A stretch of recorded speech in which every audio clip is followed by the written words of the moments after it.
যুক্তরাষ্ট্রের নবনির্বাচিত president Donald Trump ২০ জানুয়ারি অভিষেকের আগেই গাজায় ইসরায়েলের যুদ্ধবিরতি চান বলে জানিয়েছেন কাতারের প্রধানমন্ত্রী।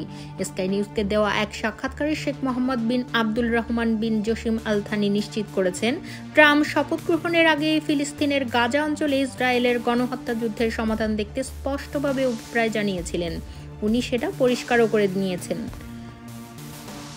তিনি বলেন, আমরা তার দলের কাছ থেকে এটি শুনেছি। অন্তত আমি তাদের সাথে যে কথোপকথন করেছি, তারা চায় যে এটি এখনই সমাধান করা হোক, এমনকি সম্ভব হলে আজও। আলোচনার কেন্দ্রীয় ব্যক্তিত্ব হিসেবে কাতারের প্রধানমন্ত্রী জানান, যতটা সম্ভব এই প্রক্রিয়া রক্ষার জন্য তিনি কিছু তথ্য বলতে চান না। আমরা আমাদের সর্বোচ্চ চেষ্টা করে যাচ্ছি। তিনি আরও বলেন, আমরা সবাই একমত এবং প্রেসিডেন্ট অফিসে আসার আগেই পরিস্থিতি কাটিয়ে ওঠার আশা করছি। পরিস্থিতি স্থিতিশীল করা এবং আঞ্চলিক নিরাপত্তা পুনঃপ্রতিষ্ঠান আমাদের অগ্রাধিকার রয়েছে। যুক্তরাষ্ট্র, মিশর ও কাতারের নেতৃত্বে গাজায় যুদ্ধবিরতি এবং ইসরায়েল ও হামাস প্রতিরোধ গোষ্ঠীর মধ্যে বন্দি বিনিময় চুক্তিতে পৌঁছানোর মধ্যস্থতার সাম্প্রতিক প্রচেষ্টা ব্যর্থ হয়েছে, কেননা ইসরায়েলের প্রধানমন্ত্রী বেনিয়ামিন নেতানিয়াহু যুদ্ধ থামাতে অস্বীকার করেছেন।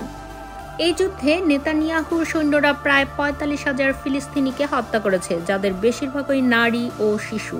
গণহত্যামূলক যুদ্ধে ১,৫,০০০ জন আহত হয়েছে এবং প্রায় ২.৪ মিলিয়ন লোক উচ্ছেদ হয়েছে।